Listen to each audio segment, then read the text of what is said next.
For Creamer Media's Polity, I'm Shannon Derehove.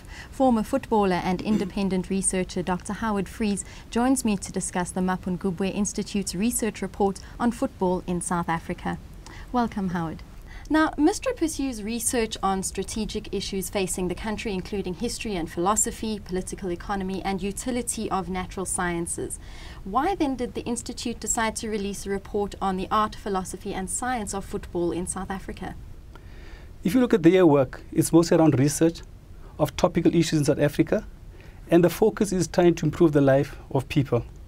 So you may want to know, what's it got to do with football? Well, it has a lot to do with football. Because if you look at football over the last 10 or 20 years, it has grown immensely to a certain state that it has now become a football economy. And it is for this reason that we decided, or Mistra decided, to get involved in football research. And basically the question that they wanted to answer was, why does South Africa evince so much promise, but when compared to other countries in Africa or our surrounding countries, but we fail to produce? So that is the biggest question that we wanted to answer. And most importantly, as I've said, that football is becoming an economy, and I don't think we've reached that stage where we can say to ourselves that we have embodied or embraced the power that football has in the country. Football really affects the mood of a country. We've seen over the past few days with the AFCON, when Bafana Bafana doesn't do well, the country's mood is down. When the team does very well, the mood of the country is really up. So this was all about trying to answer the question, why do we have so much promise, but eventually when compared to other African countries, we fail to produce? And we have to understand, Shannon, that all national teams have ebbs and flows. They have good teams and some not so good teams.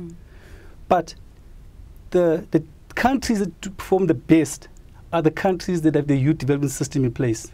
So it is all about our youth development that will ensure that the country progresses further into the future. Now, what inspired the study? There were a number of factors that really inspired the research. For instance, South Africa has the best resources in Africa. We have the best stadia, the best infrastructure. We have the talent. We have the resources and the passion and the support. But still, why is it that the country is not performing well? So that is inspiration. And secondly, we have limited research into football in the country.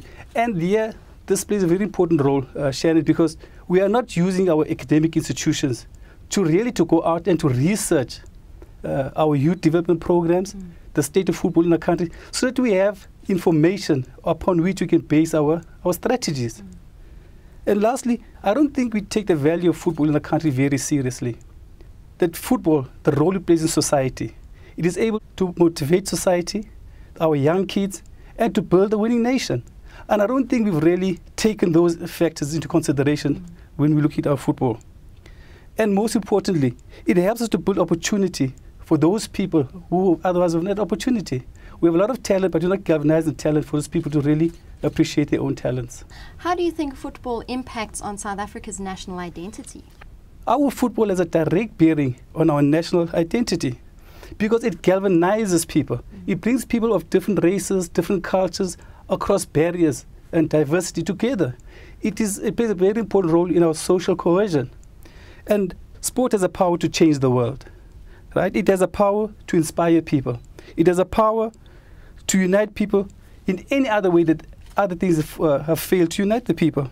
So for us, that is why this project was so important to us, because it's a value and its contribution towards nation building that also galvanize the whole country. And the research results of this project will play a very important role in trying to ensure that happens in the country. What does the study confirm about South African football, especially in relation to youth development in South Africa?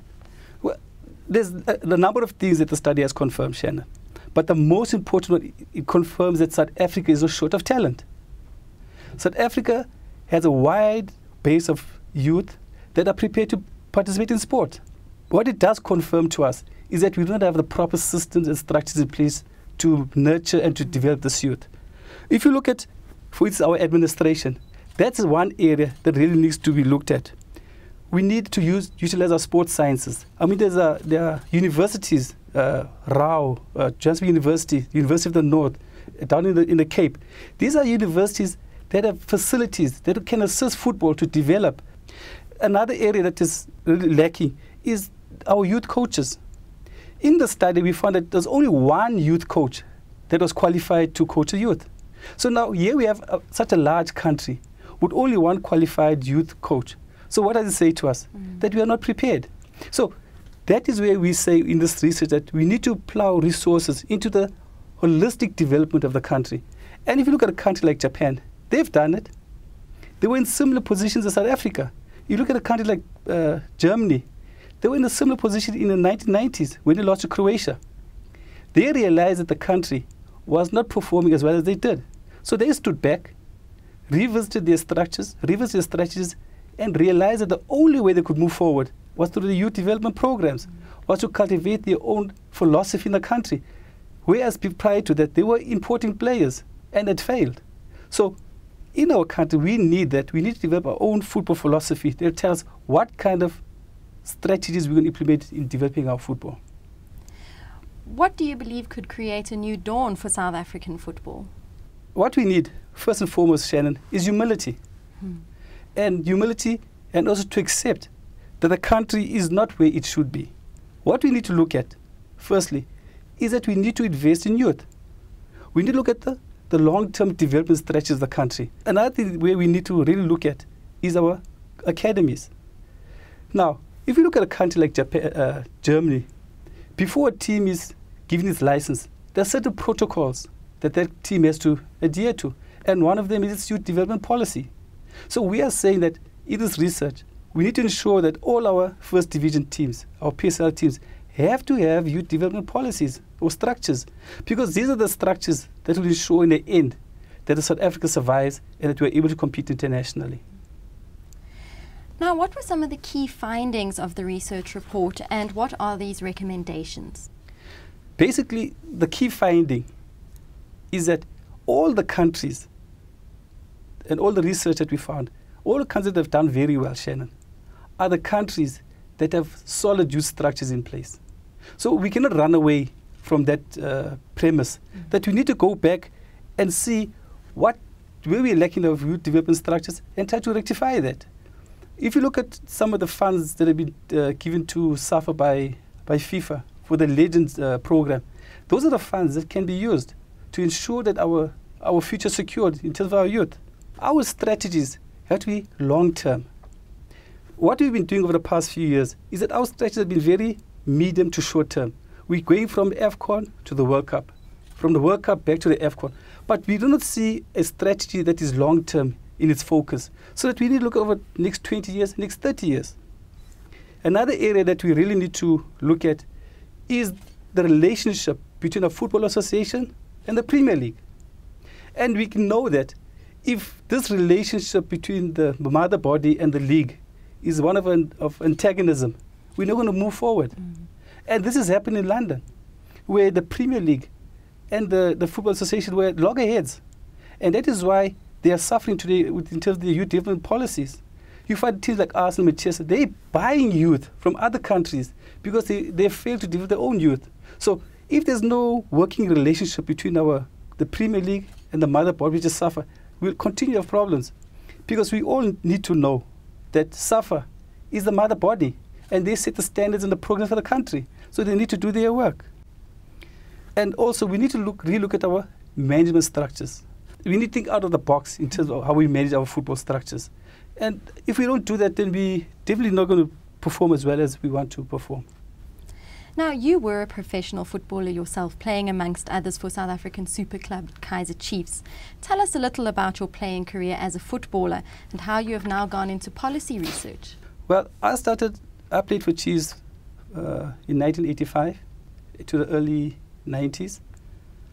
And that is one of the best periods of my professional career, because during that period, we won a whole lot of trophies. But most importantly than just playing football, it also assisted me to continue my studies. I remember back then I started my teacher's diploma. I then proceeded to Wits University to my junior degrees. I then went to Rao and did my master's and my PhD. So football for me, Shannon, was a means to an end. It wasn't an end in itself. We need to think, what would happen to me after my footballing career? And that is where I decided to go into academics. And over the past year or so, I've now gotten involved in research. And I wanted to get involved in football at some level, but it's just that I could not find the area which I thought would suit me best. So I'm happy now that I'm involved in research, and especially with Mistra. They've provided us opportunities to do research, and I'm sure we're going to do well. Now, lastly, what is your impression of the African Cup of Nations tournament that South Africa is currently hosting? Have any teams particularly caught your attention at this early stage of the tournament? Yes, definitely. In fact, the first 6 games have been pretty good. The DRC has done well. Ethiopia has done well. Nigeria, they've done well. And it's good for the country because now that we know that our football is not where it should be, so we can now compare our standards with the other African countries here in our own country. So we can help ourselves to set the standards. So look, if we look at Bafana in their first game, we have to admit they didn't do very well. A goalless draw, they haven't been performing well leading up to the tournament. And in the first game of the tournament, they haven't done well. So this is an opportunity for us. As I said earlier on, we need to humble ourselves. We need to acknowledge that we do not have the players that really can compete at the very high level, at the international level. Because if we had these structures in place, Shannon, we wouldn't be 85th in the world. We wouldn't be in the 22nd in Africa, because we deserve more than that. Well, I thank you so much for your time, and I wish you all the best with this. It's been a pleasure speaking to you, Shannon. Thank you so much. Thank you. That was Dr. Howard Freese discussing the art, philosophy and science of football in South Africa.